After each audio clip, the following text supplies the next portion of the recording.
Country music legend Keith Urban seems to have it all, but why did his ex-girlfriend call him an asshole? Could the reason of his song "Somebody Like You" lyrics have gotten out of his normal thinking, or did they paint the real picture of the artist? Well, his response in a recent interview about the claim that was made by his ex is over ally shocking.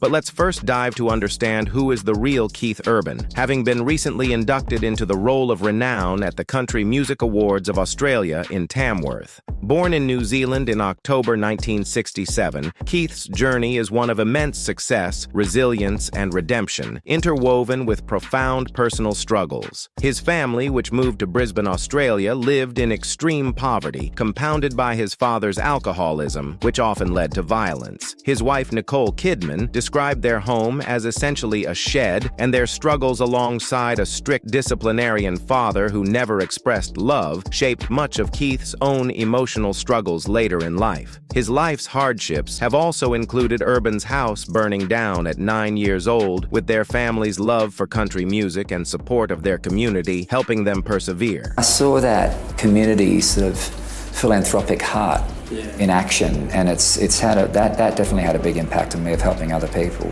Inspired by his father, Urban's early years were marked by a love for music, and as a young man, he moved to Nashville in the early 1990s to pursue his dreams of rising as a country music star. However, he was forced to seek solace in drugs and alcohol due to a combination of the competitive nature of the industry and personal insecurities, worsening to even use of freebasing cocaine, which he was introduced to by his roommate. His substance abuse worsened in the late 1990s as he sought them out to escape his deep-seated insecurities. While his desire for change had him enter rehab in 1998 for the first time and achieved sobriety, his struggles became more apparent in 2006 months after marrying Nicole Kidman and suffering a relapse. As Kidman's intervention, she forced him into the Betty Ford Center for 3 months to learn about abstinence and addressing the deeper issues that fueled his addiction. This enabled him to embark on a path of lasting recovery. While soaring higher in his career, the most significant blow came in after the death of his longtime tour production manager, Randy Fletcher, in a stage accident. His share of dangerous encounters was also in 2007 with a paparazzi that pursued him for motorcycle chase to an Alcoholics Anonymous meeting in Sydney, which resulted in an accident, but he fortunately escaped unscathed with the photographer coming to his aid.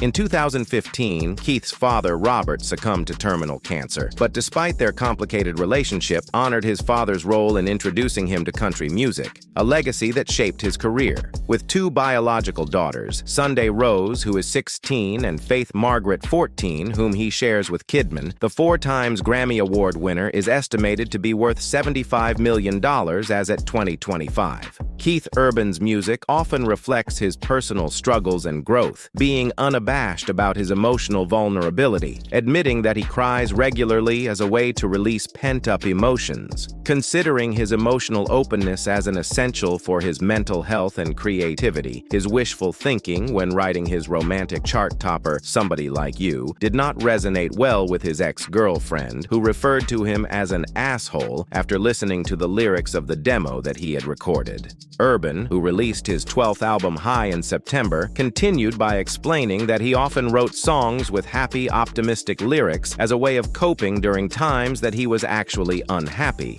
Telling this in January 20th interview on the Q with Tom Power podcast, did he just confirm Kidman's articulation of his true self after recalling their moment?